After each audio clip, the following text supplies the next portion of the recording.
السلام عليكم ورحمة الله وبركاته. أنا أحمد جمال، على بركة الله بقدم لكم كورس تعلم اللغة الفرنسية من البداية حتى الاحتراف. لو أنت بتحب تتعلم اللغة الفرنسية فرنسي عربي كمل معايا، الفيديو ده علشانك. هتلاقيني بشرح لك كل حاجة باللغة العربية. أما لو أنت بتحب تتعلم اللغة الفرنسية فرنسي برضه كمل معانا، الفيديو ده علشانك. هتلاقي واحد فرنسي بيشرح لك كل حاجة باللغة الفرنسية الأصيلة. فلو جاهزين يلا بينا.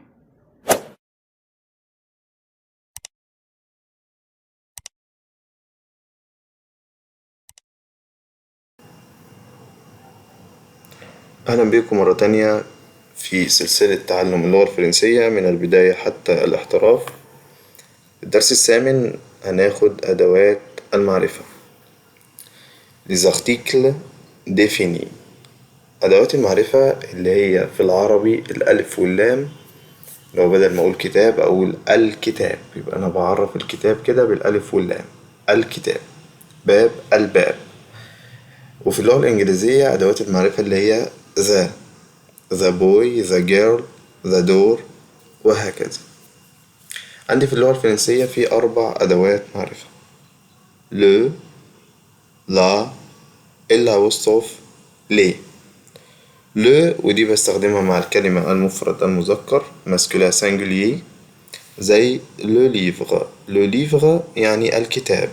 كلمة livre مفرد مذكر عشان كده قلت le livre الكتاب. la ودي بستخدمها مع الكلمة المفرد المؤنث زي la voiture السيارة. كلمة voiture féminin singulier مفرد مؤنث عشان كده قلت la. الأبوستروف دي بستخدمها مع الكلمة المفرد المؤنث أو المفرد المذكر، بس الكلمة بتكون بادئة بحرف voyelle متحرك، زي l'ordinateur الكمبيوتر، زي l'architecture اللي هو الهندسة المعمارية أو الهيكل أو البناء. l'architecture. ليه دي بستخدمها مع الكلمة الجمع بنوعيه سواء كان جمع مؤنث أو جمع مذكر، زي لي ليفغ الكتب. ولو تلاحظ هنا إن أنا ضفت حرف الإس لكلمة ليفغ عشان أجمعها، لي ليفغ. لي جلاس، وكلمة جلاس هنا معناها زجاج أو آيس كريم أو جليد. لي جلاس. les ordinateurs الكمبيوترات، les ordinateurs أو الحاسوبات. les architectures اللي هو الهياكل أو البناءات. les architectures. هنا ليه هنا قلت les livres ولي جلاس، أما هنا قلت les ordinateurs. نطقت الاس دي زد هنا ليه؟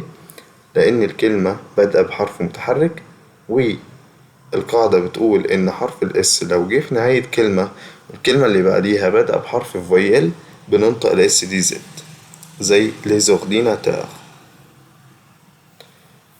ودي كانت أدوات المعرفة. أسيبكم مع مسيو جوني وإلى اللقاء.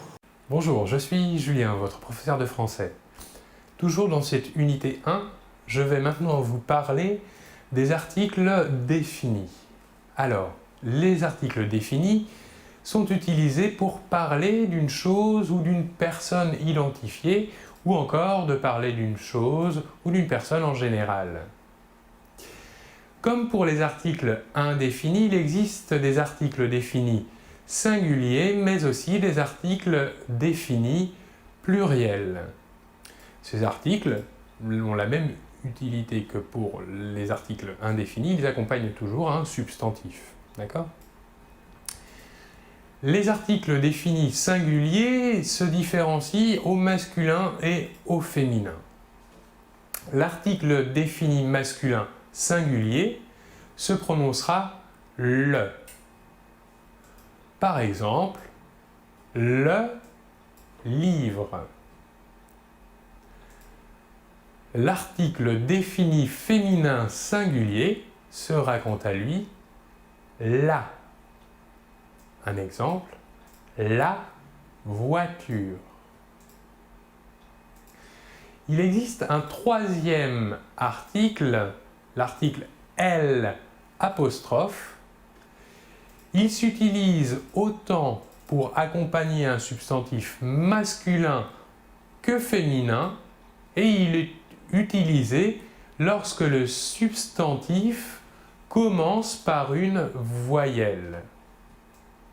Nous dirons donc, par exemple, l'ordinateur. Ordinateur est un substantif masculin. Ou bien encore, avec un substantif féminin, l'architecture. Voilà pour les articles définis singuliers.